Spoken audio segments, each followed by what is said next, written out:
chers membres de la famille Soul Stories. Aujourd'hui, nous allons vous apporter une histoire d'amour romantique et amusante, alors commençons. Le 47e étage du bâtiment Novotek, au centre-ville de Boston, brillait de la lumière des écrans d'ordinateur. David Drake, 35 ans, était assis au bout de la table de conférence, sa voix vive coupant le silence. En tant que PDG d'une entreprise technologique de premier plan, il gérait tout avec la précision d'une machine. Chaque minute de la journée de David était planifiée, des réunions stratégiques au repas livrés à des heures exactes. Pour lui, l'amour n'était rien de plus qu'un souvenir fané du passé, enfermé après des échecs qu'il préférait ne pas revoir. Aujourd'hui, la salle de conférence était tendue lors d'une présentation sur l'expansion sur le marché asiatique.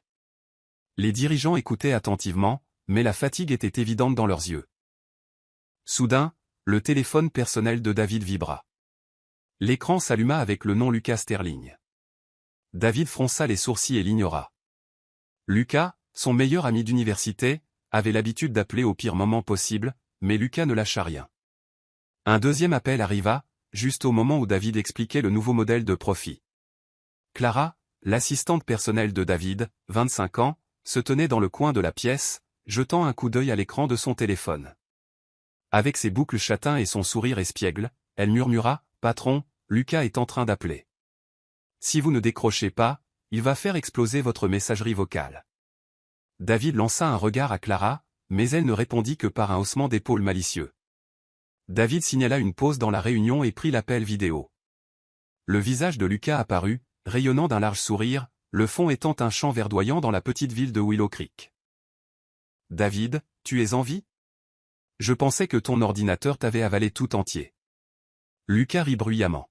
« Écoute, j'ai besoin que tu sois mon témoin ce week-end. Si tu dis non, je prends l'avion pour Boston pour traîner moi-même. » David se frotta les tempes, sentant que son emploi du temps parfaitement organisé venait d'être jeté dans le chaos. « Lucas, tu sais à quel point je suis occupé. 3 réunions d'investisseurs, des rapports financiers trimestriels et un nouveau projet d'IA. Je n'ai pas le temps pour un mariage dans je ne sais quelle ville. » Son ton était sec, mais Lucas ne se laissa pas décourager. « Tu as besoin d'une pause, David. Tu n'es pas une machine, même si je sais que tu as désespérément envie de l'être. » Lucas cligna de l'œil. « Chloé va me tuer si tu ne viens pas. Tu es le seul ami proche qui me reste de l'université. Ne me laisse pas me tenir seul là-bas le jour de mon mariage, d'accord ?» Clara, toujours derrière David, couvrit sa bouche pour étouffer un rire. « PDG de l'année a peur des mariages ? Ou juste peur de voir les gens heureux ? » murmura-t-elle, feignant une toux pour le cacher. David se tourna et la fusilla du regard à nouveau, mais les coins de sa bouche se relevèrent, un signe inhabituel de facilité. L'appel se termina par une promesse réticente de David. Il prendrait l'avion pour Willow Creek ce week-end, mais seulement pour un jour. Un jour, Lucas. Pas plus, souligna-t-il avant de raccrocher. Lorsque les dirigeants revinrent, David essaya de se concentrer, mais son esprit s'était déjà éloigné des feuilles de calcul. Il pensa à Willow Creek, un endroit inconnu, rempli de rues bordées d'arbres et de simples maisons en bois, un contraste frappant avec le monde d'acier et de béton de Boston. Ce soir-là, dans son froid appartement terrasse, David vérifia ses emails. Un message de grand-mère Evelyn apparut, avec une photo d'elle debout près du jardin de roses de sa ferme de banlieue. À 75 ans, Evelyn Drake préférait toujours écrire des lettres manuscrites et envoyer des photos imprimées par email, un étrange mélange d'ancien et de nouveau. David ouvrit l'email. Elle avait écrit, « Cher Lucas vient de m'appeler et m'a parlé du mariage. Je sais que tu es occupé, mais parfois un court voyage peut te rappeler que la vie est plus que de simples chiffres. Les mariages sont l'endroit où les cœurs retrouvent un nouveau rythme. Vas-y, David. » En lisant le message, David sentit une pointe d'agacement mêlée de chaleur. Grand-mère Evelyn avait toujours vu clair en lui, même lorsqu'il essayait de cacher ses sentiments derrière une façade stoïque. La semaine dernière, lors d'un de leurs rares appels téléphoniques, elle avait dit qu'il était trop occupé pour vivre, un commentaire qu'il avait esquivé en changeant de sujet pour le travail. Ce message, bien que bref, ressemblait à une continuation de cette conversation, comme si elle savait qu'il avait besoin d'un coup de pouce pour sortir de sa zone de confort. Il regarda par la fenêtre, les lumières de la ville clignotant comme une immense carte de circuit imprimée. Il y a des années, il avait aimé quelqu'un. Il avait appris à ses dépens que l'amour pouvait s'effondrer plus vite qu'un accord raté. Cette femme l'avait choisi pour la célébrité, et depuis, il avait construit des murs de logique pour éviter de refaire la même erreur. Mais les mots d'Evelyne le firent se demander, ne serait-ce que pendant une seconde, s'il ne manquait pas quelque chose d'important. Clara frappa et entra avec une tasse de café et son habituel sourire espiègle. « Patron, j'ai réservé votre vol et votre hôtel à Willow Creek. J'ai entendu dire qu'il y a un café là-bas appelé la Z-Cat, super mignon. Vous devriez faire une promenade au lieu de vérifier vos emails toute la journée. » David secoua la tête, mais ne put cacher le rare sourire. « Clara, pourquoi ne peux-tu jamais rien faire sans un commentaire à côté ?» demanda-t-il. « Parce que quelqu'un doit vous rappeler que la vie n'est pas juste Excel et PowerPoint, répondit-elle, plaçant une note adhésive sur son bureau. Apportez votre cœur, patron. Le lendemain matin, David monta à bord de son vol, portant une petite valise dans une humeur réticente. Alors qu'il regardait par la fenêtre, il vit les nuages dériver paresseusement, comme s'il se moquait de son besoin de contrôle. Pour David, Willow Creek était une variable imprévisible. Il imagina le mariage comme rempli de clichés, de fleurs, de sucreries et de discours qui lui donneraient envie de vérifier ses emails. Lorsque l'avion atterrit, David sortit, respirant l'air frais de la petite ville. Un panneau en bois l'accueillit. « Bienvenue à Willow Creek, où le cœur trouve la paix. » Il fronça les sourcils, pensant que le slogan était beaucoup trop mièvre. En montant dans le taxi, il se rappela que ce n'était qu'un court voyage pour rendre service à Lucas. Mais au fond de lui, une étincelle de curiosité vacilla. Peut-être, juste peut-être, Willow Creek lui apporterait quelque chose qu'il ne s'attendait jamais à trouver. Willow Creek a accueilli David avec un doux soleil filtrant à travers les feuilles d'érable cramoisies. La petite ville bourdonnait d'excitation alors qu'elle se préparait pour le mariage de Lucas et Chloé. Des rubans blancs ornaient les clôtures en bois, des camions chargés de fleurs fraîches longeaient la route principale, et des rires d'enfants résonnaient depuis la place de la ville. Vêtu d'un costume gris parfaitement taillé, David sortit du taxi, se sentant comme s'il avait marché dans une peinture rustique et n'avait aucune idée de comment s'y intégrer. Lucas Sterling, le futur marié, attendait à la porte d'un petit domaine où la répétition du mariage était en cours.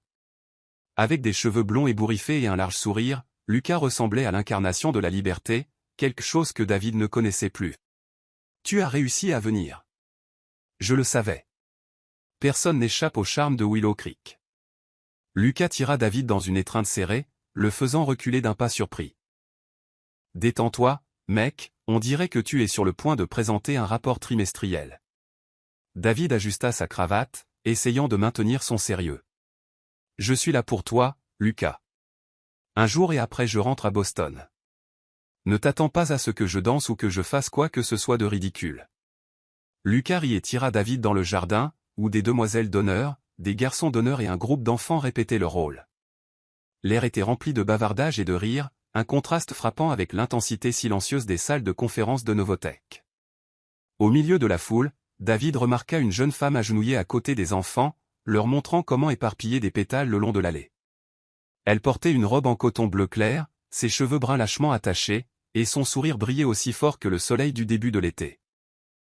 Elle disait quelque chose à une petite fille, sa voix douce mais pleine d'énergie, ce qui fit glousser l'enfant.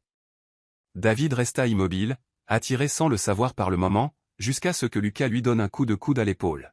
« C'est Sophie Lannes, l'institutrice de l'école primaire locale, » dit Lucas. « C'est la meilleure amie de Chloé, et crois-moi, tu ne veux pas te disputer avec elle. Sophie peut faire en sorte que le monde entier soit d'accord avec elle rien qu'avec ce sourire. » David haussa un sourcil mais ne dit rien. Il n'était pas habitué aux gens comme Sophie, des gens qui semblaient vivre sans horaire ni plan structuré. Lucas le conduisit plus près et les présenta. « Sophie, voici David, mon meilleur ami de Boston. Il est PDG, alors ne sois pas surprise s'il te demande si tu as des KPI pour la dispersion des pétales. » Sophie leva les yeux, ses yeux bruns pétillants, et son sourire donna à David l'impression que le temps ralentissait pendant une seconde. « Salut David, pas de KPI ici, mais je peux t'apprendre à tenir correctement un panier de fleurs si tu veux, » répondit Sophie, son ton à la fois taquin et chaleureux. Les enfants autour d'elle gloussèrent, et bien que David essaya de maintenir son expression sévère, les coins de sa bouche tressaillirent. La répétition continua, mais David ne pouvait pas quitter Sophie des yeux. Elle se déplaçait sans effort parmi les enfants, corrigeant patiemment leurs pas tout en racontant des histoires amusantes qui les faisaient éclater de rire. Quand un petit garçon fit tomber son panier de fleurs, Sophie ne le gronda pas, au lieu de cela, elle le ramassa et fit semblant que c'était une couronne, la plaçant sur sa tête, ce qui fit rire les enfants aux éclats. David, observant à courte distance, ressentit une étrange curiosité. Il n'était pas habitué aux gens qui pouvaient transformer un moment chaotique en pure joie si naturellement. Après la répétition, Lucas invita tout le monde dans un coin du jardin pour de la limonade et des biscuits. David et Sophie se retrouvèrent côte à côte à la table des rafraîchissements. Par habitude, David brisa le silence avec un sujet familier. « Vous êtes enseignante, c'est ça ? Je pense que l'éducation est en train de changer. La technologie comme l'IA et les classes en ligne vont bientôt remplacer l'apprentissage traditionnel. C'est plus efficace, plus rentable. » Sophie prit une gorgée de limonade et regarda David avec des yeux à la fois curieux et provocateurs. « La technologie ?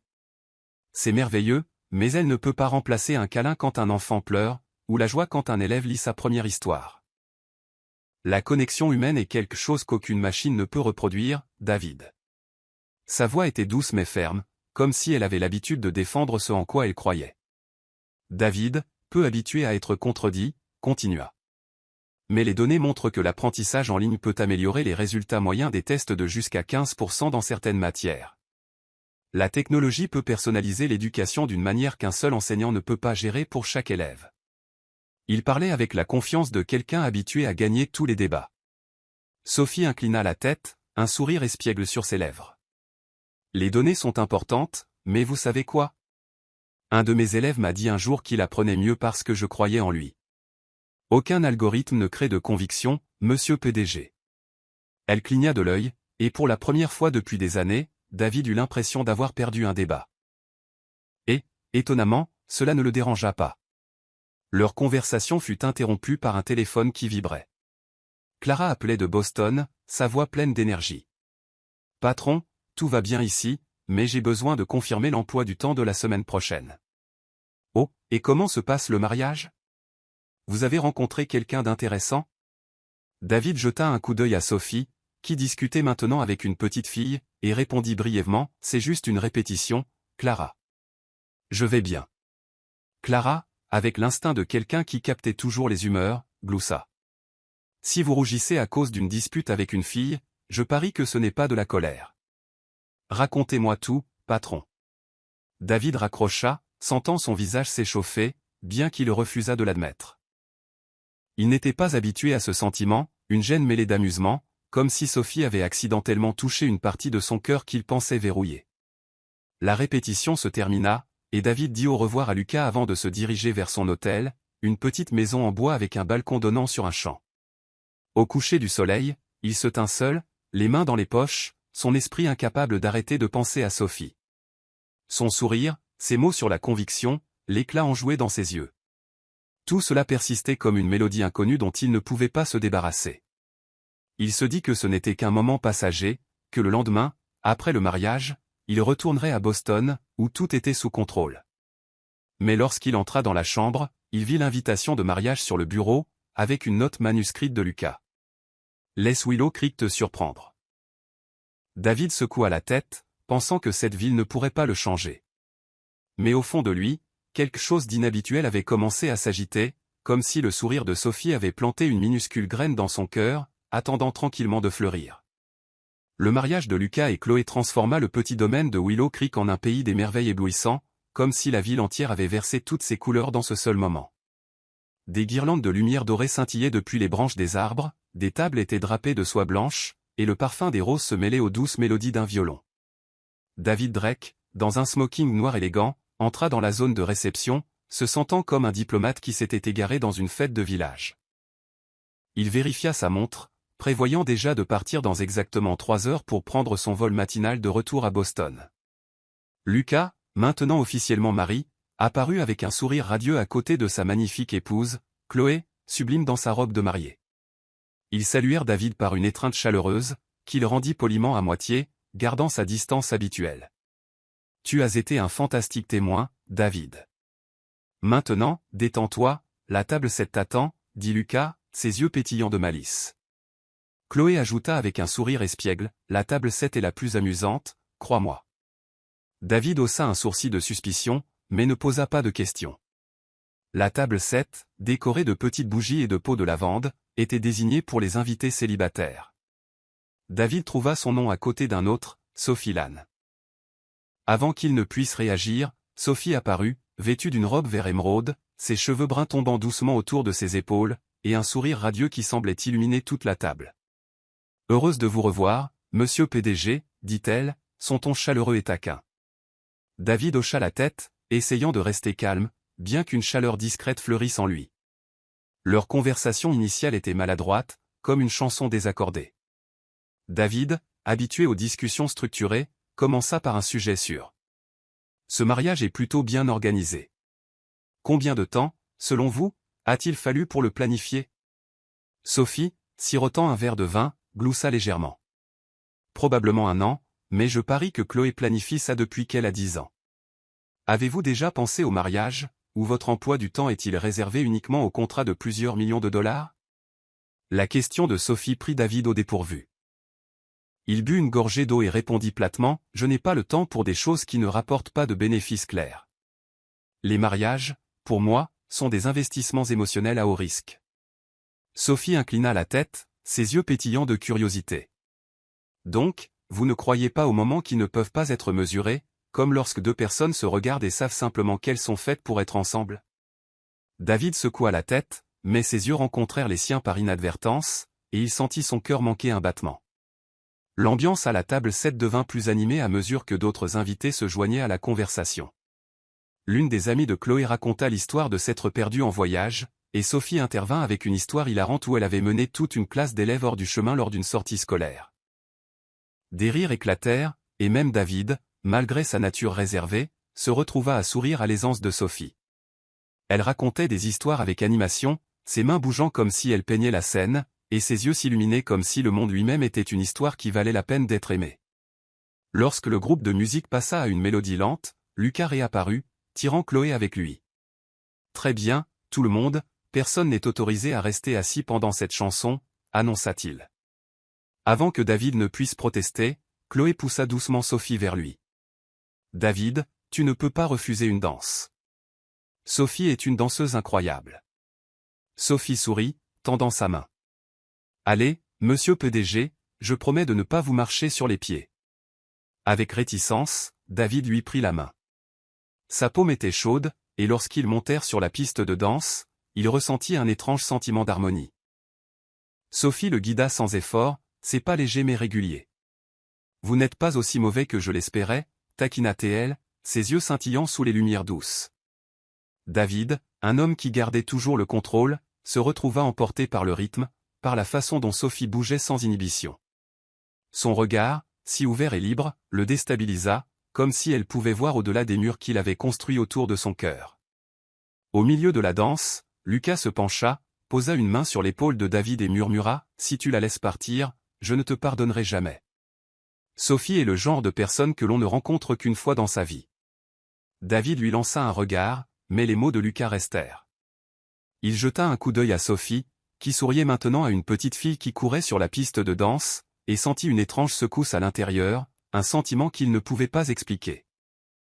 La dernière fois qu'il s'était laissé ressentir cela, son cœur s'était brisé. Son esprit luttait maintenant pour réprimer tout ce qui menaçait son ordre soigneusement construit. La chanson se termina, mais David hésita avant de lâcher la main de Sophie.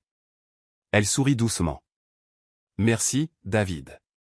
Pas mal pour quelqu'un qui vit selon un emploi du temps. » Il voulut dire quelque chose en retour, mais ne parvint qu'à hocher la tête, sa langue inexplicablement liée. Sophie retourna à la table, discutant avec un autre invité, mais ses yeux se tournèrent brièvement vers David avec une lueur d'émotion qu'il ne pouvait pas nommer. David retourna à la table 7, essayant de se concentrer sur le vin devant lui. Il se dit que ce qu'il venait de ressentir était fugace, qu'il n'y avait pas de place dans sa vie parfaitement organisée pour des sentiments non nommés. Mais chaque fois que Sophie riait, chaque fois qu'elle inclinait la tête en écoutant quelqu'un, il sentait son cœur s'égarer. Sophie, assise à quelques sièges de là, le regardait aussi discrètement. Elle trouvait David intrigant, son extérieur rigide cachant des yeux qui contenaient quelque chose de sincère, quelque chose qu'il essayait trop fort d'enfouir. Mais elle sentait aussi une distance en lui, comme quelqu'un vivant dans un monde où les surprises n'étaient pas autorisées. Alors que le mariage de Lucas et Chloé se terminait progressivement, le ciel au-dessus de Willow Creek s'assombrit soudainement et de lourds nuages déversèrent une averse. Les invités se précipitèrent pour s'abriter, des rires mêlés à des cris de joie résonnant sous les parapluies. David Drake, toujours dans son smoking noir maintenant légèrement froissé, se tenait dans un coin du domaine, vérifiant sa montre. Son vol pour Boston était prévu pour tôt le matin et il avait l'intention de partir bientôt pour éviter tout retard. Mais alors qu'il s'avançait vers la porte, il vit Sophie Lane debout seule, sa robe émeraude trempée, essayant de se protéger avec un mince foulard en soie. « Vous n'avez pas apporté de parapluie ?» demanda David, sa voix sèche mais empreinte d'une inquiétude qu'il ne réalisait même pas. Sophie se tourna, son sourire radieux toujours intact malgré la pluie qui mouillait ses cheveux. « Je pensais que la pluie pourrait rendre le mariage plus magique, mais peut-être que j'étais un peu trop optimiste, » dit-elle, son ton léger et autodérisoire. Sans trop réfléchir, David leva son parapluie noir et lui fit signe de venir dessous. « Venez, je vous raccompagne. Je ne peux pas vous laisser tremper comme ça. » Ils marchèrent épaule contre épaule sous le parapluie, leurs bras se frôlant alors qu'ils avançaient sur la route boueuse du village. Le petit espace sous le parapluie les rapprocha plus que d'habitude, et David pouvait sentir la chaleur de Sophie, un contraste saisissant avec la pluie froide. Sa maison, un cottage en bois confortable avec un porche bordé de fleurs, n'était pas loin, mais la pluie rendait la courte promenade plus longue. Lorsqu'une rafale de vent soudaine retourna le parapluie, ils furent tous les deux instantanément trempés. Sophie éclata de rire, et David, bien qu'il essaya de garder son calme, ne put s'empêcher de rire avec elle. « Certainement pas dans l'emploi du temps, » murmura-t-il. Sur le porche de Sophie, ils se blottirent sous les trois avant toits alors que la pluie continuait de battre le sol. L'espace exigu les rapprocha, et pour la première fois, David ne ressentit pas le besoin de contrôler la situation. Sophie essuya les gouttes de pluie de son visage et le regarda avec curiosité. « Vous n'avez pas l'air du genre à rester sous la pluie. Pourquoi n'avez-vous pas simplement appelé un taxi pour retourner à l'hôtel ?» demanda-t-elle sincèrement. David haussa les épaules, cherchant une explication logique. « Je ne voulais pas que vous marchiez seul par ce temps. » Ces mots firent sourire Sophie, et elle s'assit sur les marches du porche, lui faisant signe de la rejoindre. « Alors restez un peu. Avec ce genre de pluie, vous n'irez pas loin de sitôt, monsieur PDG. » Ils commencèrent à parler de choses et d'autres sur le temps qu'il faisait en ville, mais à mesure que la pluie s'adoucissait, son rythme sur le toit du porche devint une toile de fond douce, et leur conversation devint plus profonde. Regardant l'averse, Sophie partagea soudainement « J'étais fiancée une fois, vous saviez ? Il y a 2 ans. Il avait l'air parfait sur le papier, une carrière stable, des objectifs clairs, mais j'ai réalisé que je ne l'aimais pas. Je voulais une vie avec un amour vrai, pas juste une liste de choses à accomplir. » Elle s'arrêta, ses yeux lointains. « Rompre a été la chose la plus difficile que j'ai jamais faite, mais je ne le regrette pas. » David écouta, ressentant un sentiment de connexion inhabituel. Lui aussi vivait selon des listes et des attentes. Il prit une inspiration, puis admit, sa voix plus douce que d'habitude. « J'ai été amoureux une fois. C'était ma collègue chez Novotech. Je pensais que nous construirions quelque chose ensemble, mais elle a choisi une opportunité dans la Silicon Valley au lieu de rester avec moi. Après ça, j'ai décidé que l'amour ne valait pas le risque. » Sophie se tourna vers lui, son regard doux, mais non jugeant. « Donc vous avez construit un mur, n'est-ce pas ? Je comprends, mais vous êtes-vous déjà demandé si ce mur ne vous empêche pas aussi d'être fidèle à vous-même ? » Sa question toucha une corde sensible, laissant David silencieux. Il la regarda et vit quelque chose dans ses yeux, une sincérité qu'il n'était pas habitué à affronter. À ce moment, il voulut dire quelque chose, mais les mots restèrent coincés dans sa gorge. Soudain, le téléphone de David vibra, brisant le moment. L'écran afficha Clara. Il décrocha avec de l'irritation dans la voix. « Clara, ce n'est pas le bon moment. » À l'autre bout, la voix de Clara gazouillait, pleine d'excitation. « Patron, je viens d'envoyer le rapport trimestriel au conseil d'administration. Tout va bien, mais où êtes-vous ? C'est de la pluie que j'entends ? Ne me dites pas que vous êtes dehors sous la pluie avec quelqu'un ? » Elle gloussa, puis ajouta « On dit que les gens tombent amoureux sous la pluie. Avez-vous essayé ? » David fusilla du regard le téléphone, bien que Clara ne puisse pas le voir. « Retournez au travail, Clara. Je suis occupé. » Sophie, ayant entendu les taquineries, laissa échapper un rire clair et sonore, qui domina la pluie pendant un instant. David fit semblant d'être agacé et raccrocha, mais à l'intérieur, quelque chose s'agita. Le rire de Sophie, la façon dont elle ouvrait son cœur sans peur, cela réveilla un désir qu'il ne s'était pas permis de ressentir depuis des années. La pluie commença à se calmer. Sophie se leva et lissa sa robe humide. « Merci de m'avoir accompagné, David, et pour le parapluie, même s'il n'a pas été d'une grande aide. » Elle sourit, lui tendant le parapluie trempé. David le prit, mais le lui rendit. « Gardez-le. Je n'en ai pas besoin. » Sophie haussa un sourcil, mais ne discuta pas. Elle hocha la tête avec un doux sourire. Elle entra à l'intérieur, puis se retourna une dernière fois. « La soirée a été agréable, monsieur PDG. J'espère que vous trouverez une raison de rester à Willow Creek un peu plus longtemps. » La porte se referma, laissant David debout sous l'avant-toit. La pluie s'était arrêtée, mais en lui, on aurait dit qu'il y avait encore un orage. Il s'était senti plus proche de Sophie que de quiconque depuis des années, mais les cicatrices du passé le faisaient hésiter. À l'intérieur de la petite maison, Sophie ressentait aussi la connexion spéciale entre eux, mais elle se rappela que David, avec son monde de contrôle et d'ordre, ne pourrait jamais avoir sa place ici. David marcha dans la rue faiblement éclairée, le parapluie de Sophie maintenant dans sa main comme un souvenir. Il ne le savait pas encore, mais à ce moment-là, la pluie avait planté une nouvelle graine en lui, une graine appelée espoir, même s'il n'était pas prêt à la voir fleurir. Toujours en train de suivre l'histoire? Si cette histoire vous a trouvé en dehors de Soul Stories, nous vous invitons chez nous, là où chaque conte touchant commence par la vérité, l'espoir et le cœur. Boston a accueilli David Drake avec son agitation familière, klaxons, néons et un flot incessant de réunions. De retour au 47e étage du siège de Novotech, il se replongea dans le travail comme une machine remise à l'état par défaut. Rapport financier, plan de lancement de produits pour une nouvelle initiative d'IA et un déluge de mails et d'air à oublier temporairement Willow Creek, mais chaque fois que ses yeux se perdaient par la fenêtre sur la silhouette des tours froides, les images de Sophie Lann refaisaient surface, son sourire radieux, sa voix calme et le regard sincère dans ses yeux qui semblaient le sortir du monde des chiffres. La nuit, dans le silence de son appartement terrasse, David appela sa grand-mère, Evelyne. À 75 ans, elle vivait dans une ferme tranquille, passant ses journées à s'occuper de son jardin et à écrire des poèmes que David avait autrefois qualifiés de mièvres. À l'écran, elle apparut avec ses cheveux argentés soigneusement attachés en arrière et son sourire aimable. « Tu viens de rentrer du mariage de Lucas, n'est-ce pas ?» demanda-t-elle, ses yeux pétillants comme si elle connaissait déjà la réponse.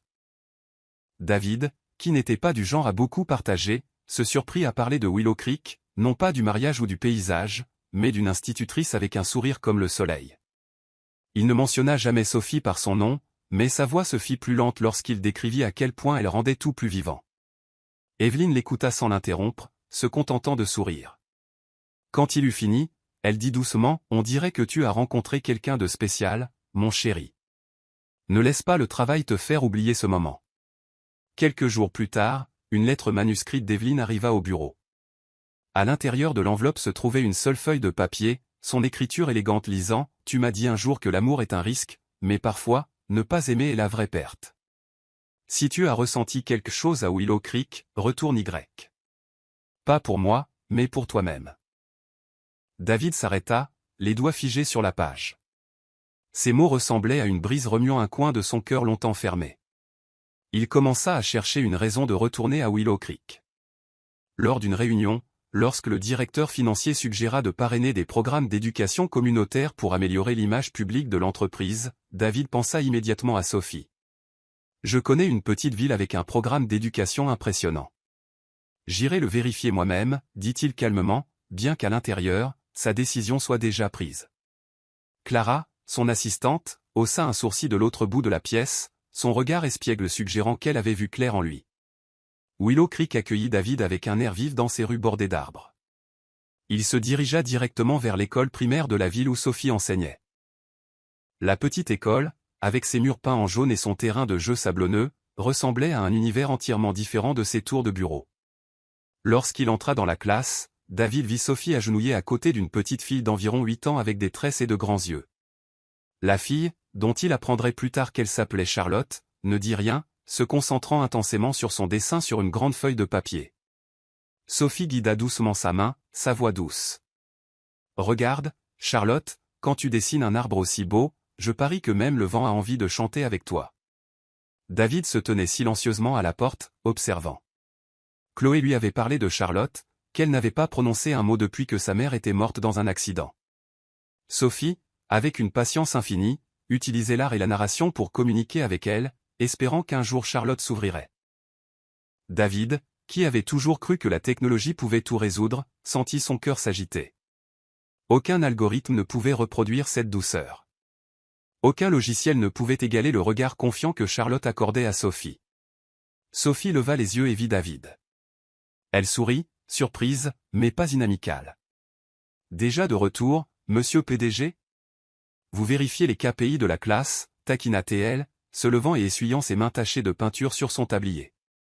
David, essayant de maintenir son professionnalisme, répondit, j'ai entendu dire que cette école avait un programme remarquable. Novotech envisage un parrainage. Je suis là pour l'évaluer. Mais sa voix manquait de sa confiance habituelle, et Sophie, avec sa vive intuition, sentit qu'il n'était pas venu juste pour le travail. Elle l'invita dans la classe où les élèves dessinaient des scènes d'automne. Charlotte, toujours silencieuse, tendit à David une feuille de papier et un crayon de couleur. Il hésita. Il n'y avait pas de script pour cette situation. Sophie sourit. Dessinez, David. Cela n'a pas besoin d'être parfait. Il doit juste être de vous. David, maladroitement, dessina une ligne courbe qui l'appela un nuage. Charlotte regarda le dessin, puis sourit, un petit sourire mais indéniable qui réchauffa le cœur de David plus qu'il ne s'y attendait. Pendant la récréation, Sophie emmena David sur le terrain de jeu où les enfants jouaient à la tag. Elle lui parla de son approche, de la façon dont elle utilisait l'art pour aider les élèves comme Charlotte à guérir. Je crois que chaque enfant a une histoire, dit-elle, les yeux brillants de passion, et mon travail est de les aider à la raconter, que ce soit par des mots ou des coups de pinceau. David écouta, vraiment, et pour la première fois, réalisa que peu importe à quel point elle était avancée, la technologie ne pouvait pas atteindre les coins les plus profonds du cœur humain. Il regarda Sophie et vit une sincérité qu'il avait oublié qu'elle existait. Et Sophie, en parlant, commença à remarquer quelque chose en David aussi, un sérieux qui masquait un cœur blessé qui aspirait encore à la connexion. Elle admira l'effort qu'il faisait, aussi maladroit qu'il soit, pour entrer dans son monde. Lorsque la journée d'école se termina, David proposa un financement à long terme pour le programme de Sophie. Novotech peut fournir de l'équipement, des bourses, tout ce dont vous avez besoin, dit-il, sa voix polie, mais ses yeux trahissant autre chose. Sophie sourit et hocha la tête. Merci, David, mais j'espère que vous resterez assez longtemps pour voir les enfants grandir. C'est le véritable investissement. Ces mots étaient doux mais portaient quelque chose de plus profond, comme une invitation. David quitta l'école en marchant sur le sentier ombragé, le cœur plein. Il était venu sous le couvert du travail, mais ce qu'il voulait vraiment, c'était rester près de Sophie, du monde qu'elle représentait, un monde rempli d'honnêteté et d'espoir. Alors que le soleil se couchait, il tenait le dessin du nuage de l'enfant, pensant que peut-être, pour la première fois, il apprenait à laisser son cœur le guider. La classe de Sophie Lane à l'école primaire de Willow Creek était baignée de la douce lueur dorée de la lumière de l'après-midi. Les murs étaient couverts d'œuvres d'art colorées d'élèves, et l'air bourdonnait du doux son des crayons qui grattaient, des rires discrets des enfants, et du parfum du bois des petits bureaux créant un espace chaleureux, un monde à part du rythme effréné auquel David Drake était habitué. Il se tenait à la porte, vêtu d'une simple chemise blanche, tenant un dossier, une excuse fragile pour retourner à Willow Creek à nouveau, bien qu'il sût que la vraie raison n'était pas écrite sur ses papiers. Sophie, vêtue d'un pull fin et d'un tablier taché de peinture, guidait un groupe d'élèves avec la tâche du jour. Qu'est-ce qui vous rend heureux? Elle se déplaçait entre les bureaux, louant chaque dessin avec une sincérité qui illuminait les visages des enfants. David, regardant à distance, sentit un calme inhabituel l'envahir. Il avait initialement prévu de passer juste pour discuter du programme de parrainage de Novotech, mais quelque chose en lui résistait à quitter cet espace. Charlotte, la petite fille de 8 ans avec de grands yeux et des tresses, était assise tranquillement dans le coin, concentrée sur son dessin. Sophie lui avait dit que Charlotte n'avait pas parlé depuis la perte de sa mère, mais la fille s'exprimait toujours à travers l'art. Curieux, David s'approcha et prit la petite chaise à côté d'elle.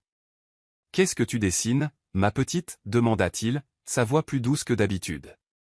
Charlotte ne répondit pas. Elle fit simplement glisser le papier vers lui. Dessus se trouvait le dessin d'une maison avec 3 silhouettes debout devant, une femme aux cheveux bruns, un grand homme et une petite fille. David les reconnut instantanément, Sophie, lui-même et Charlotte. Sophie, passant par là, aperçut le dessin et se figea. Ses joues rougirent, et elle se détourna rapidement, faisant semblant d'ajuster une boîte de crayons de couleur. David, également pris au dépourvu, essaya de rester calme. « C'est un joli dessin, Charlotte. »« C'est ta famille ?» demanda-t-il, sa voix faiblissant légèrement. Puis, de manière inattendue, Charlotte leva les yeux vers lui, ses yeux scintillants, et dans un moment que personne n'avait vu venir, elle murmura doucement mais clairement, « Papa ». Le mot tomba comme une pierre dans un étang calme, envoyant des ondulations à travers le cœur de David. Sophie resta figée, serrant la boîte de crayons. David ne sut pas comment répondre. Il regarda Charlotte, puis Sophie, submergée par des émotions qu'il ne pouvait pas nommer. Sophie, reprenant son calme, s'agenouilla à côté de la fille et sourit doucement. « C'est une belle image, Charlotte. Monsieur David et moi, on l'aime beaucoup, dit-elle, sa voix calme mais ses yeux évitant les siens, comme si elle avait peur d'affronter ses propres sentiments. Charlotte sourit d'un sourire rare et précieux et retourna à son dessin comme si, papa, n'avait été qu'un autre coup de crayon. Accidentel mais profondément significatif. Lorsque la classe se termina et que les enfants partirent, David et Sophie restèrent pour ranger en silence. David tenait le dessin de Charlotte, ses doigts traçant les lignes. « Elle a une sacrée imagination, dit-il, essayant d'alléger l'atmosphère. » Sophie gloussa, mais son sourire ne pouvait cacher son air troublé. Charlotte ne parle pas souvent, mais quand elle le fait, chaque mot vient du cœur. Peut-être qu'elle voit en vous quelque chose qui la fait se sentir en sécurité. Ces mots firent battre le cœur de David, comme si le dessin de Charlotte avait esquissé un futur qu'il n'avait pas osé envisager. Ils continuèrent de parler, mais l'air entre eux avait changé, plus proche maintenant, mais plus chargé. Sophie parla de la façon dont elle utilisait l'art pour aider Charlotte à guérir, comment au fil du temps la petite fille avait commencé à s'ouvrir à travers ses dessins. David écouta, réalisant que Sophie n'était pas seulement une institutrice, elle était une porteuse de lumière, quelqu'un qui illuminait les coins sombres des autres. Il voulut lui dire qu'elle faisait la même chose pour lui, mais la voix de la raison, celle qu'il avait gardée sur ses gardes pendant des années, le retint. Ce soir-là à son hôtel de Willow Creek, David était en train de vérifier ses emails sur son ordinateur portable lorsqu'il envoya accidentellement à Clara la mauvaise pièce jointe, une photo du dessin de Charlotte. Presque instantanément, elle répondit, « Patron, je pense que vous vouliez m'envoyer les états financiers trimestriels, pas un dessin d'enfant d'une maison, d'une institutrice et de vous? Je vais rire et aussi dire que vous êtes amoureux. » Le message se termina par un tas d'émojis qui riaient. David se sentit à la fois agacé et amusé. Il répondit, « Clara, retournez au travail et arrêtez d'imaginer des choses. » Mais alors qu'il éteignait son téléphone, il ne pouvait pas nier que ces taquineries avaient touché la vérité de plus près qu'il ne voulait l'admettre. Assis seul dans sa chambre d'hôtel, David regarda le dessin de Charlotte, maintenant soigneusement plié dans son dossier. Son mot murmuré, « Papa », résonna dans son esprit, réveillant un désir qu'il avait enfoui il y a longtemps, le désir d'appartenir à quelque part, à quelqu'un. Mais sa logique, affûtée par des années de contrôle et de prudence, l'avertit que des émotions comme celle-ci ne pouvaient mener qu'à la douleur. Il repensa à la fois où il avait laissé quelqu'un entrer et avait été trahi. Pouvait-il affronter le risque à nouveau? De l'autre côté de la ville, dans sa confortable maison en bois, Sophie ne pouvait pas dormir non plus. Elle était assise près de la fenêtre, le clair de lune se déversant sur le dessin de Charlotte. L'image de trois, elle, David et Charlotte, lui faisait mal au cœur. Elle aimait bien David. Elle aimait la sincérité qu'il essayait de cacher derrière son extérieur soigné. Mais elle avait peur aussi. Après ses fiançailles rompues, elle s'était promis de n'aimer à nouveau que lorsque son cœur serait vraiment prêt. David, avec sa vie à Boston et son monde d'ordre, pouvait-il être quelqu'un en qui elle pouvait avoir confiance? Elle sentit un frisson d'espoir mêlé d'incertitude. David sortit sur le balcon de son hôtel. L'air nocturne de Willow Creek était frais et pur, teinté du parfum d'herbes séchées et de lavande. Il tenait le dessin de Charlotte, ses doigts effleurant les lignes esquissées de la maison. Ses pensées tourbillonnaient, calmes mais implacables. Pour lui, le dessin n'était pas juste la fantaisie d'un enfant. C'était un doux rappel que le bonheur pouvait être plus simple qu'il ne s'était jamais permis de le croire. Et à ce moment-là, sans même le savoir, une porte dans son cœur s'entr'ouvrit, juste une fissure, prête à laisser entrer quelque chose dont il n'avait jamais osé rêver. Willow Creek, d'habitude calme et bordée de rues ombragées d'arbres et de chants d'oiseaux, avait un air différent aujourd'hui. Une tension agitait la brise fraîche du début de l'automne, dispersant les feuilles dorées sur la place de la ville, où une petite foule s'était rassemblée devant le café Lazy Cat. Les rumeurs se propageaient vite. Jake Thornton, un entrepreneur à succès et l'ex-petit ami de Sophie Lann, était de retour en ville après des années d'absence. Debout au bord de la place, David Drake pouvait sentir le changement d'atmosphère, comme si une tempête invisible s'était installée. David était arrivé à Willow Creek ce matin-là sous le prétexte officiel de vérifier le parrainage d'éducation communautaire de Novotek. Mais au fond de lui, il savait ce qui l'avait vraiment ramené, Sophie. Il marchait en direction de l'école primaire lorsqu'il remarqua la foule devant le café. Au centre se tenait Jake Thornton, vêtu d'un élégant costume gris, grand, bien soigné et affichant le genre de sourire confiant qui faisait tourner les têtes. En face de lui se tenait Sophie dans son pull bleu familier, son expression à mi-chemin entre la surprise et le malaise. Devant la foule qui se rassemblait, Jake s'agenouilla soudainement et prit la main de Sophie. « Sophie, dit-il, d'une voix basse et résonnante, comme un discours bien répété. J'ai eu tort de te quitter. Je n'ai pas arrêté de penser à toi pendant toutes ces années. Reviens vers moi. Je te promets tout, la vie que tu mérites. » La foule murmura. Certaines personnes acclamèrent même. Mais Sophie ne fit que se mordre la lèvre, ses yeux visiblement en conflit. À une courte distance, David regardait, sa poitrine se serrant, la vue de Jake à genoux, le regard hésitant de Sophie et la confiance sans effort de l'autre homme le coupaient comme une lame. Il avait déjà vu cela, quelqu'un qu'il aimait choisissant la promesse de quelque chose de mieux, et maintenant, il avait l'impression que l'histoire se répétait. Sophie, avec son sourire radieux et son cœur chaleureux, semblait appartenir à un monde dans lequel il ne pourrait jamais vraiment s'intégrer. David se détourna et marcha d'un pas rapide vers l'école, réprimant la vague d'impuissance qui montait en lui. Sophie arriva en classe en retard, ses cheveux légèrement ébouriffés, ses yeux portant encore une pointe de confusion. Elle sourit alors qu'elle guidait les enfants à travers leur projet d'artisanat, mais David, debout près de la porte, pouvait voir la différence. Il voulait l'interroger sur Jake, savoir ce qu'elle pensait, mais au lieu de l'approcher, il se retint.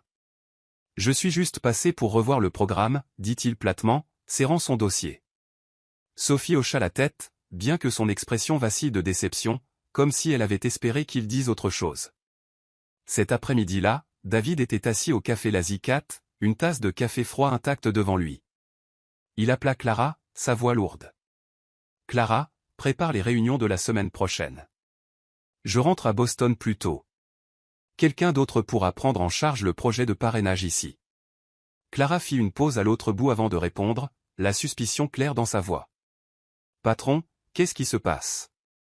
La semaine dernière, vous étiez enthousiaste à propos de Willow Creek. Maintenant, vous vous défilez? Est-ce à propos de Sophie? » David fronça les sourcils, essayant de garder sa voix égale. « Ce n'est rien, Clara. J'ai juste besoin de me concentrer sur le travail. » Mais Clara, toujours intuitive, ne le crut pas. « Patron, on ne fuit pas l'amour, on se bat pour lui. Si vous tenez à elle, dites-le. Ne me forcez pas à prendre l'avion pour vous tirer de votre coquille de PDG. » David raccrocha, mais ses mots firent mouche. Il savait qu'elle avait raison, mais la peur de perdre Sophie, de risquer un autre chagrin d'amour, le maintenait accroché à l'option la plus sûre, la retraite. Sophie, de retour dans son cottage en bois, était assise à la table de la cuisine avec une tasse de thé chaud. L'image de Jake à genoux restait dans son esprit. Il avait été l'homme qu'elle pensait épouser, mais son retour n'apportait maintenant que de la confusion. Elle se rappela pourquoi elle avait rompu les fiançailles. Jake voulait une vie parfaite sur le papier, une vie sans place pour la vulnérabilité ou le cœur. Elle regarda par la fenêtre, ses pensées dérivant vers David, si sur ses gardes à l'extérieur, mais si sincère sous tout cela. Il avait remué quelque chose en elle, mais il semblait toujours garder une distance, ce qui la faisait se demander si elle ne poursuivait pas quelque chose qui ne pourrait jamais être réel. Au retour dans sa chambre d'hôtel, David ouvrit son ordinateur portable et essaya de se concentrer sur ses emails, mais son esprit ne cessait de revenir à l'image de Jake tenant la main de Sophie. Est-ce que Sophie l'aimait encore? Choisirait-elle un homme comme Jake, confiant, prospère, quelqu'un qui s'intégrait facilement dans son monde? David repensa à tous les moments qu'il avait partagés avec Sophie, son rire, la façon dont elle le faisait se sentir vraiment vivant, mais le souvenir de la trahison passée se dressait en grand. « Je n'ai rien à faire ici, murmura-t-il, fermant son ordinateur. Sa décision de quitter Willow Creek vint rapidement, presque par réflexe. Il envoya un message à Clara pour qu'elle réserve son vol et dégage son emploi du temps. Clara répondit brièvement, « Je le ferai, mais je parie que tu le regretteras. » David l'ignora, convaincu que retourner à Boston était le bon choix.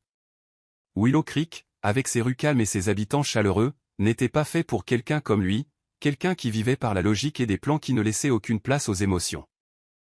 Pendant ce temps, Sophie marchait vers l'école pour préparer la leçon du lendemain. Elle s'arrêta devant le dessin de Charlotte, toujours accroché au mur de la classe, 3 silhouettes debout devant une maison. Elle passa un doigt sur les lignes, le cœur en émoi. Jake représentait son passé, mais David, même dans sa distance, lui avait fait ressentir quelque chose de nouveau. Elle se demanda si elle devait ouvrir son cœur ou le garder protégé, comme elle l'avait toujours fait. David se tenait devant son hôtel, fixant les lumières de la ville tranquille. Il pensa à Sophie, à son sourire, à la façon dont elle lui donnait envie de devenir une meilleure version de lui-même. Mais la peur de la perdre, de faire face à un autre chagrin, était plus forte que tout le reste. Il choisit de s'éloigner, convaincu que c'était la meilleure façon de les protéger tous les deux. Sous le ciel nocturne de Willow Creek, il monta dans la voiture, le cœur lourd, ignorant que ce choix le mènerait à un tournant plus important qu'il ne l'avait jamais imaginé. Le Boston de la fin de l'automne était enveloppé de gris, des gratte-ciel imposants à la bruine brumeuse qui refroidissait les rues. De retour chez Novatech, David Drake se plongea dans le travail, l'utilisant comme un bouclier contre les pensées de Willow Creek. Les réunions, les emails et le lancement imminent d'un produit d'IA le ramenèrent dans une routine familière. Mais chaque fois que ses yeux se posaient sur la fenêtre, une image revenait, Sophie Lane, son sourire radieux, son regard sincère, qui persistait comme une mélodie qu'il ne pouvait pas chasser. Il n'arrêtait pas de se dire que quitter la ville avait été la bonne décision, qu'il n'avait rien à faire dans le monde de Sophie. Mais son cœur continuait de demander, est-ce que je n'étais pas juste en train de fuir? À Willow Creek, Sophie faisait sa valise dans la petite maison en bois qu'elle appelait chez elle. Elle avait reçu une invitation à participer à un programme de formation d'enseignants à New York, une occasion d'explorer des méthodes d'éducation innovantes. Mais en pliant ses vêtements dans sa valise, son cœur était lourd. Le départ soudain de David avait laissé un vide qu'elle ne pouvait pas expliquer. Elle avait espéré qu'il dirait quelque chose, qu'il lui donnerait une raison de croire que les moments qu'ils avaient partagés n'étaient pas éphémères. Mais il avait choisi Boston. Il avait choisi le travail. Et Sophie se rappela de ne pas en attendre plus. À l'école primaire, la classe semblait toujours chaleureuse, mais il manquait quelque chose. Charlotte, la petite fille de 8 ans aux grands yeux et aux cheveux tressés, était assise dans un coin, dessinant tranquillement. Sophie remarqua que la fille était plus renfermée que d'habitude, son regard cherchant quelque chose. Lorsque Sophie lui demanda doucement ce qui n'allait pas, Charlotte lui poussa une feuille de papier. Écrit dessus, d'une écriture inégale, se trouvaient les mots « Où est Monsieur David, mademoiselle ?» Sophie eut un triste sourire, brossant les cheveux de la fille. « Il est occupé dans la grande ville, Charlotte. Mais il a beaucoup aidé notre classe, n'est-ce pas ?» Charlotte ne répondit pas. Elle baissa juste les yeux. La déception était clairement inscrite sur son visage.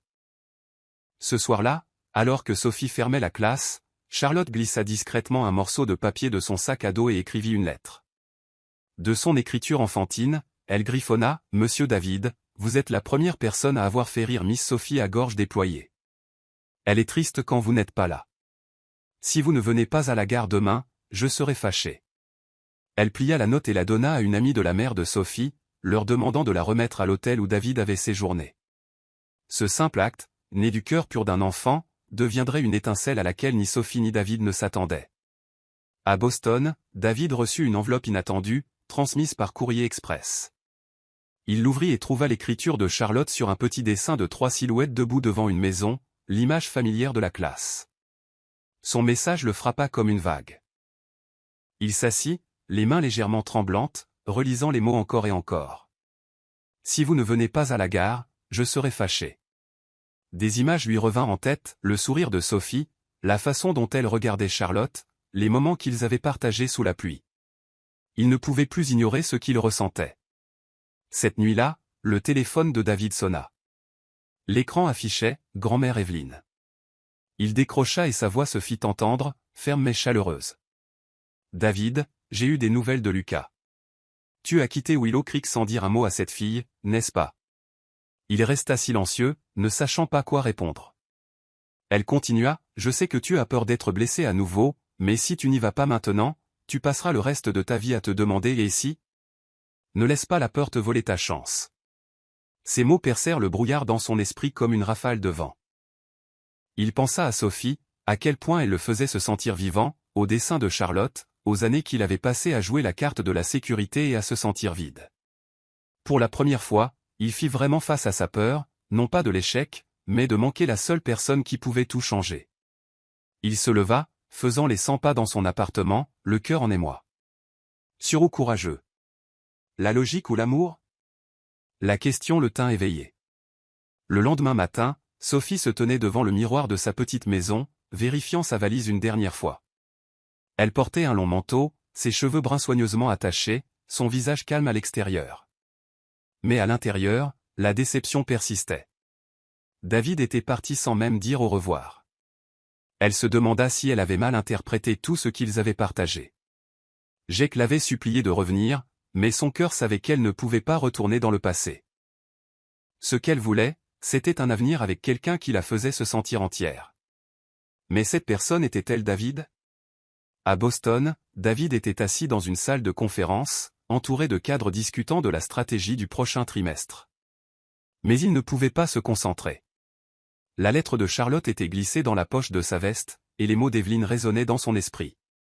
Il se leva soudainement, interrompant la réunion. « Désolé, j'ai une affaire urgente. » « Clara, annule tout pour aujourd'hui. » Clara, griffonnant des notes dans un coin, haussa les sourcils. Ses yeux pétillèrent comme si elle l'avait attendu. « Alors, le patron écoute enfin son cœur ? » « Vas-y, je m'occupe de tout, » sourit-elle. David se précipita hors du bâtiment, le cœur battant. Il héla un taxi directement pour la gare principale de Boston, où il savait que Sophie prendrait sa correspondance pour New York. En chemin, il serra fermement la lettre de Charlotte, comme si c'était une boussole. Il pensa à Sophie, son sourire, sa patience avec Charlotte, le regard dans ses yeux qui lui donnait envie de devenir un homme meilleur. Pour la première fois depuis des années, il ne calculait pas. Il ne stratégisait pas. Il savait juste qu'il devait la retrouver et dire les choses qu'il avait gardées enfermées. À Willow Creek, Sophie tirait sa valise vers la petite gare de la ville, où elle monterait à bord d'un train de correspondance pour Boston, puis se rendrait à New York. Elle se tenait sous l'auvent alors qu'une petite pluie commençait à tomber, ses pensées lourdes. Elle se demanda si elle fuyait, tout comme David l'avait fait, mais en montant dans le train, elle ne savait pas que loin de là, David courait contre la montre, alimenté par l'espoir, la lettre d'une petite fille et la prise de conscience que l'amour valait le risque. À la gare de Boston, David arriva essoufflé, les yeux balayant la foule. Il ne savait pas exactement où Sophie serait, mais la lettre de Charlotte et la voix d'Evelyn lui avaient donné du courage. Debout au milieu des inconnus, le cœur battant, il était prêt pour le carrefour le plus important de sa vie, tout risquer pour l'amour, ou s'éloigner pour toujours. La gare centrale de Boston, un matin de fin d'automne, était un océan d'urgence. Les haut-parleurs annonçaient les départs de train, se mêlant aux pas pressés et aux fragments de conversation hâtive. David Drake, essoufflé, se frayait un chemin à travers la foule, ses yeux balayant les quais. Son costume gris, légèrement froissé par sa fuite précipitée du bureau, portait les signes de la hâte. Dans la poche de sa veste, il serrait la lettre de Charlotte comme une boussole, le guidant non pas avec la logique, mais avec quelque chose de bien plus profond. Pour la première fois depuis des années, il laissait son cœur montrer le chemin. La gare scintillait sous une brume de bruine légère, et l'air portait la tension d'un prélude, comme un orchestre qui s'élève avant une note décisive. David courut quai après quai, scannant des visages inconnus, le cœur battant. Il pensa à Sophie, son sourire radieux, son regard sérieux alors qu'elle enseignait à Charlotte, et la façon dont ils avaient ri sous la pluie de Willow Creek. Il s'était enfui d'elle une fois, craignant qu'ouvrir son cœur ne mène qu'à la douleur. Mais maintenant, l'idée de la perdre pour toujours était une douleur qu'il ne pouvait pas supporter. De l'autre côté de la gare, Sophie se tenait à côté de sa valise, se préparant à monter dans son train pour New York. Elle portait un manteau bleu foncé, ses cheveux bruns attachés lâchement, ses yeux assombris par une tristesse tranquille. Elle avait espéré contre tout espoir que David viendrait, qu'il lui donnerait une raison de croire que leur moment avait eu un sens. Mais à mesure que le temps passait et qu'il n'apparaissait pas, elle se dit qu'il avait fait son choix, son monde de réunions et de tableurs, un monde qui n'avait pas de place pour elle. Elle tira sa valise et s'avança vers le train, le cœur lourd. Presque à court d'options, David s'arrêta au milieu de la gare, prit une profonde inspiration et, brisant chaque instinct de contrôle, cria au-dessus du bruit, « Sophie ! Sophie Lannes !» La foule marqua une pause. Des gens se tournèrent pour regarder, mais David s'en fichait. Il appela à nouveau, plus fort, la voix brisée par l'émotion, comme si le monde lui-même s'était réduit à son seul nom. Sophie, au moment même où elle montait dans le train, se figea. Ses yeux s'écarquillèrent. Son cœur rata un battement. Elle se retourna et s'élança hors du wagon, courant à travers la foule, scannant désespérément. Et puis elle le vit, David, échevelé, essoufflé, les yeux flamboyants d'espoir. Ils se tenaient à quelques mètres l'un de l'autre, le temps suspendu entre eux. Sophie s'avança, la voix tremblante. « David, qu'est-ce que tu fais ici ?» Il se dirigea vers elle, toute trace du PDG soigné disparue. Ses yeux se posèrent sur les siens, et les murs qu'il avait passé des années à construire s'effondrèrent. « Sophie, dit-il, la voix profonde mais ferme, je croyais que si je ne planifiais pas tout, tout s'effondrerait. J'ai vécu ma vie sous contrôle pour éviter d'être blessé, mais maintenant je comprends, ne pas t'avoir est la seule chose à laquelle je ne peux pas survivre. » Il marqua une pause, reprenant son souffle, puis ajouta, « Je ne peux pas te promettre le monde, mais je peux promettre que j'essaierai chaque jour d'être digne de toi. » Sophie resta immobile, des larmes coulant sur ses joues, puis elle rit, un rire larmoyant et malicieux. « David Drake, tu sais vraiment comment choisir tes moments. Me faire pleurer à la gare, dit-elle, la voix pleine d'émotion. Elle s'avança, touchant doucement sa main, et à cet instant, leurs yeux se rencontrèrent et tout le reste s'estompa. Soudain, une petite voix s'écria derrière eux, « Mademoiselle. » « Monsieur. » Charlotte, 8 ans, ses tresses sautillants, les yeux grands ouverts, courut vers eux, Chloé trottinant derrière elle, riant. Personne ne savait comment Charlotte avait réussi à arriver à la gare, mais elle était là, se lançant dans leurs bras avec le cœur intrépide d'un enfant. « Famille » cria-t-elle, sa voix sonnant clairement pour la première fois depuis le décès de sa mère. Sophie s'agenouilla et serra Charlotte dans une étreinte serrée, des larmes coulant librement. David resta figé, submergé, alors que quelque chose en lui fondait complètement. Chloé applaudit de près, les yeux brillants. « Je le savais, vous étiez faits l'un pour l'autre, » sourit-elle. David regarda Sophie et Charlotte et ressentit quelque chose qu'il n'avait jamais ressenti auparavant, la plénitude. Sophie leva les yeux, tenant toujours Charlotte, les yeux pleins d'amour. « Es-tu sûr de ton coup, aime le PDG » taquina-t-elle doucement, « parce que si tu restes, je ne te laisserai pas retourner à ces réunions sans fin si facilement. » David eut un rire rare et authentique. « Je n'ai jamais été aussi sûr, » dit-il, serrant sa main. Sa main était chaude, ferme, comme une promesse qu'ensemble, ils pourraient tout affronter. Charlotte, les serrant toujours tous les deux dans ses bras, leva les yeux et rayonna comme si elle avait toujours su qu'ils étaient faits l'un pour l'autre. La foule de la gare commença à se disperser, s'estompant en arrière-plan. Pendant un instant, il n'y eut que trois, David, Sophie et Charlotte, pris dans une scène qui semblait tout droit sortie d'un rêve.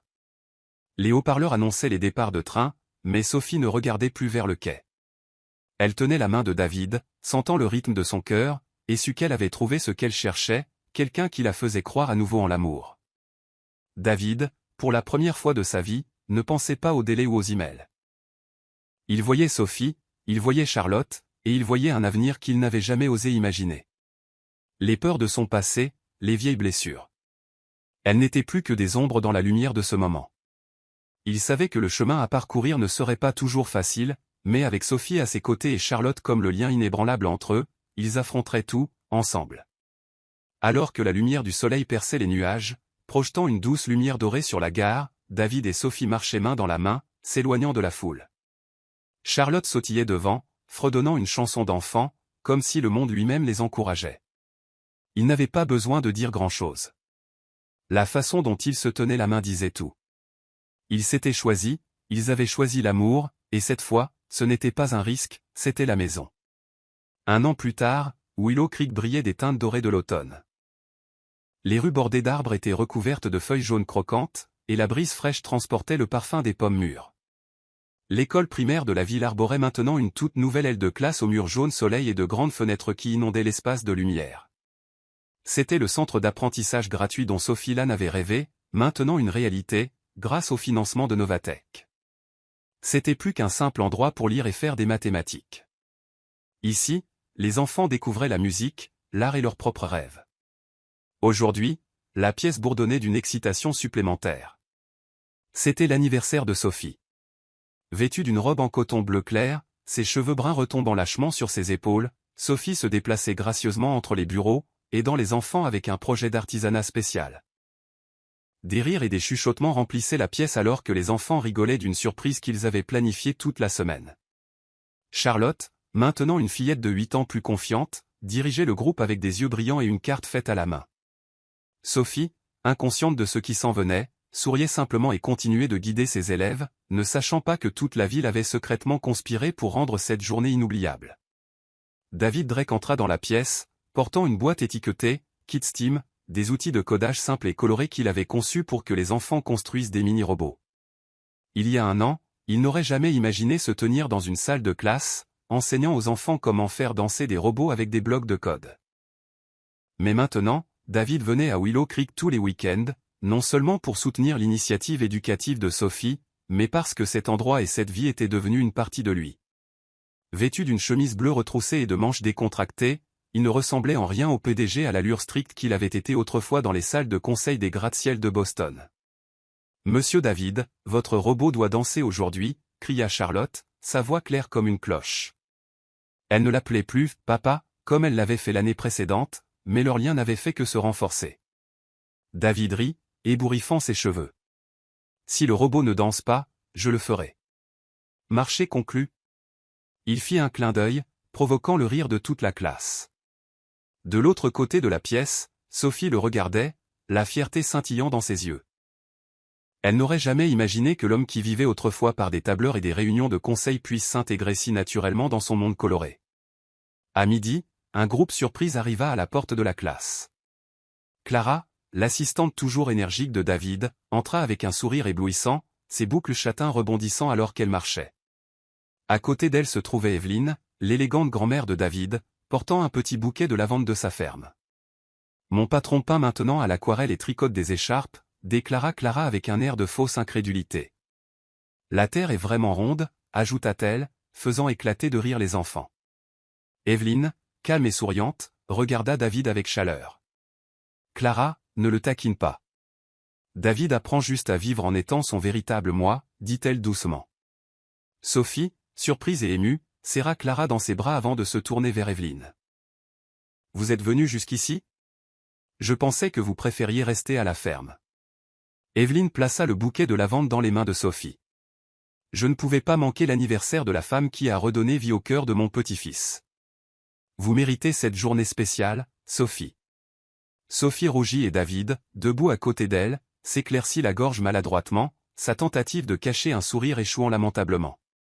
Alors que le soleil baissait, toute la classe se leva soudainement et éclata en chanson « Joyeux anniversaire », avec Charlotte qui dirigeait depuis le devant. Un petit gâteau, décoré de fleurs en sucre et de bougies vacillantes, fut placé sur la table. Submergée, Sophie se pencha en avant et souffla les bougies au milieu d'un chœur d'acclamations et d'applaudissements. Charlotte courut et lui tendit la carte surdimensionnée faite à la main, sa surface couverte de messages colorés au crayon et de gribouillis enfantins. « Mademoiselle Sophie, j'espère que vous serez toujours aussi heureuse qu'aujourd'hui, » dit fièrement Charlotte, sa voix claire et confiante. Sophie la serra dans une chaude étreinte, des larmes scintillant dans ses yeux. Du fond de la pièce, David les regardait, son cœur se gonflant d'un genre de joie qu'il n'avait jamais connu. Il y a un an, il avait couru à la gare, prenant le plus grand risque de sa vie pour l'amour. Aujourd'hui, il ne se contentait pas de s'accrocher à Sophie, il avait trouvé une famille, une communauté et une version de lui-même qu'il aimait réellement. Il s'avança, posa doucement une main sur l'épaule de Sophie et, dans un moment de calme invisible pour la plupart, pressa un doux baiser sur son front. C'était un geste simple, mais rempli de tout l'amour du monde. La classe éclata en cris et en acclamations. Clara laissa échapper un sifflement dramatique, 10 sur 10 pour le romantisme, patron. Sophie leva les yeux, croisant le regard de David. Ils sourirent tous les deux, un sourire qui en disait plus que les mots ne le pourraient jamais. Ils avaient réussi, à travers les peurs, à travers la distance, à travers les doutes, ils étaient arrivés ici, ensemble. Devant la fenêtre de la classe, Evelyne les regardait avec une fierté tranquille. Elle pensa au poème qu'elle écrivait autrefois, sur la façon dont l'amour était comme le vent, impossible à tenir, mais assez puissant pour déplacer des montagnes. David et Sophie avaient trouvé exactement cela, non pas un amour parfait, mais un amour qui les rendait assez courageux pour changer, pour être honnêtes et pour croire à nouveau. La fête d'anniversaire continua avec des histoires et des rires. Clara raconta l'histoire de la première tentative désastreuse de David pour tricoter, qui s'était terminée par un désastre de fil. Les enfants hurlèrent de rire. Même David, autrefois rigide et calme, rit avec eux, racontant son propre voyage avec une chaleur retrouvée. Charlotte, blottie entre Sophie et David, commença un nouveau dessin. C'était une autre maison, mais maintenant il y avait plus de gens, Clara et Evelyne incluses. Leur famille s'était agrandie. Alors que le crépuscule s'installait et que la lumière dorée filtrait à travers les fenêtres, David et Sophie se tenaient côte à côte, les mains entrelacées, regardant les enfants jouer. Ils n'avaient pas besoin de dire quoi que ce soit. C'était la maison, non seulement pour eux, mais pour tous ceux qui les avaient aidés à croire à nouveau en l'amour. Et ainsi leur histoire se termina, non pas avec de grands gestes, mais avec de doux regards, des mains jointes et des rires qui résonnaient en arrière-plan. Une promesse tranquille persistait entre eux. L'amour ne consiste pas à trouver quelqu'un de parfait. Il s'agit de trouver quelqu'un qui vous rend assez courageux pour grandir, pour être réel et pour croire à nouveau.